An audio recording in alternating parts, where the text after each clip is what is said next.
Prof sendiri kan juga pernah dilaporkan gitu, hampir dilaporkan oleh pengacara Novanto yang sebelumnya begitu ya, ketika mengatakan bahwa pura-pura sakit Iya, gitu ya. iya, iya.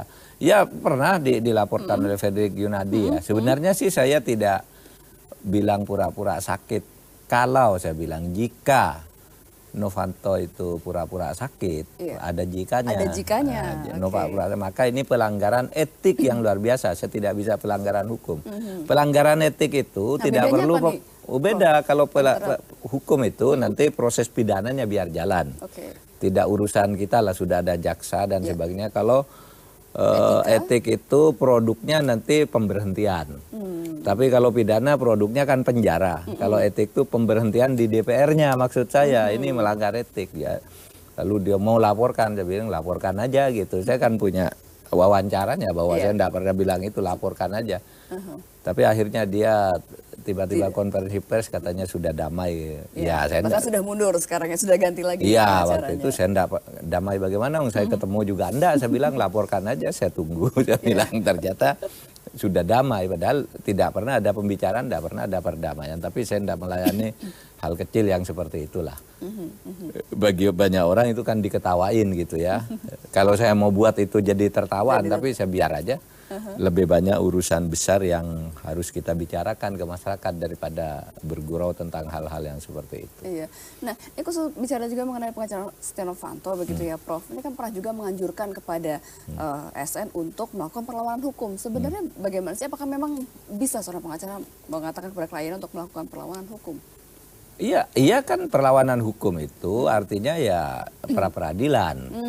Pra-peradilan itu ya perlawanan hukum. Itu termasuk perlawanan hukum? Iya kan bentuknya. Kalau dia diperlakukan sesuatu, lakukan perlawanan hukum. Dan itu sudah dilakukan. Menurut saya sudah. Sudah dalam prosedurnya begitu, koridornya? Sudah benar ya.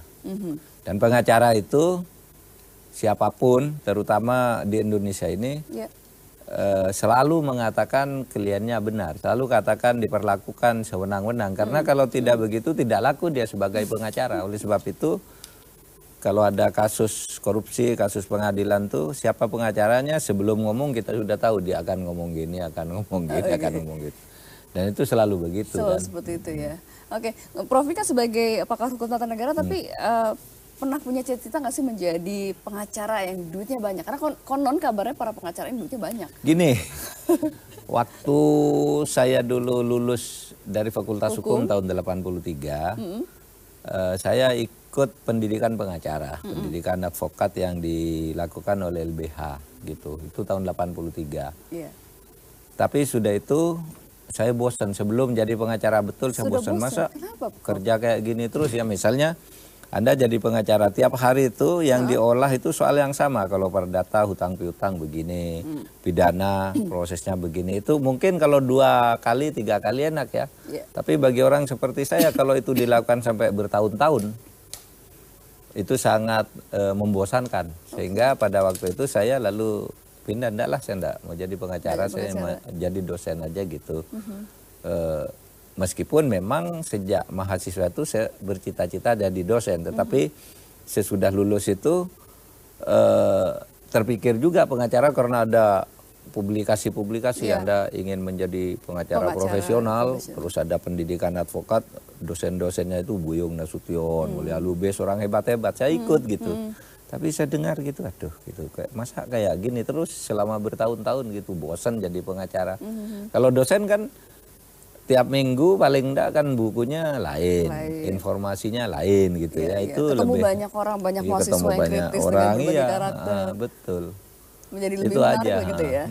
Oke, nah ini masih soal kasus Setia Novanto. Ini kan terkait juga dengan banyak meme gitu yang beredar gitu. Bagaimana sih Prof memandang fenomena itu? Bahkan sempat dilaporkan gitu karena dianggap ini adalah melanggar undang-undang ITE.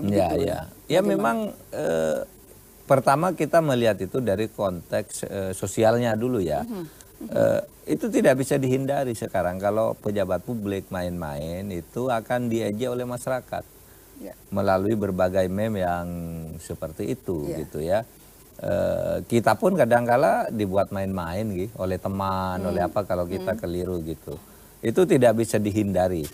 Tetapi memang ada hukumnya. Hukumnya tuh undang-undang ITE itu kalau melakukan perbuatan tidak menyenangkan lalu di-share lewat itu, ya, media sosial itu ada hukumannya memang, karena dulu orang kalau diperlakukan tidak baik oleh temannya itu dulu kan pakai KUH pidana. KUH pidana itu misalnya menyebar fitnah, yaitu menyatakan sesuatu yang tidak baik bagi orang lain di depan publik, baik secara lisan maupun terbuka.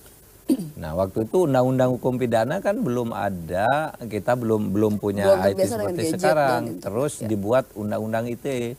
Undang-undang ITE itu di challenge ke MK, waktu itu saya hakimnya. Ya kita perkuat bahwa penghinaan, pencemaran nama baik sekarang itu tidak lagi menggunakan rumus KUH pidana di mana orang berpidato atau menempel tulisan yang dilihat oleh lebih dari 2 orang kan begitu. Sekarang pakai ini lebih berbahaya, sehingga sekarang hati-hati aja masyarakat. Saya baru bilang kemarin ke anak-anak waktu ketemu anak-anak muda, hati-hatilah ini ada berita hoax yang menghina orang lalu kamu share ke orang lain, kamu kena loh. Yang menyebarkan. Iya. Mungkin yang buat malah tidak, karena dia hanya buat sendiri lalu dia disebarkan oleh yang tidak buat ke satu teman, iya, karena seneng ke satu teman is oke, mungkin tidak dianggap mencemarkan, tapi kalau grup WA meskipun itu kelompok sendiri, misalnya sesama kelompok penyiar gitu, terus itu kan sudah lebih dari 2 orang didengar oleh itu, kalau yang terkena itu melapor merasa diperlakukan tidak baik, dia bisa melapor ke polisi dan bisa dihukum, dan sudah banyak yang di kasus situ, seperti itu ya. Jadi harus lebih berhati-hati sebenarnya. Tapi dalam kasus Novanto itu saya kira polisi juga menganggap itu sebagai sesuatu yang wajar, tidak ada tindak pidana yang serius, karena lebih serius kasusnya itu sendiri. Artinya kalau melacak orang per orang, 72 orang yang melaporkan itu kan dia masih harus kamu dapat dari siapa, panggil lagi kamu dapat dari siapa, malah kasus aslinya hilang nanti. Malah polisi tidak menindaklanjuti itu.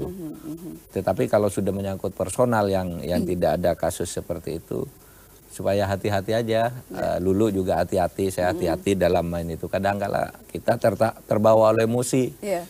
Karena senang barangkali lalu jerot gitu. Atau karena marah jerot gitu, marah-marah di situ, itu bahaya sekarang. Bahaya ya. Zaman sekarang lebih bahaya. Dengan hal seperti artinya itu. Ada ancaman hukuman gitu, bahayanya itu. Oke, baik. Ini kita sekarang beralih ke kasus penyerangan nih terhadap penyidik KPK yang Novel Baswedan nih, karena publik melihat kenapa ya, sepertinya kok polisi ini sulit sekali untuk mengungkapnya begitu ya. Tapi tempat kita harus break dulu. Kita akan kembali saat lagi, tetaplah bersama kami di Tokoh Kita.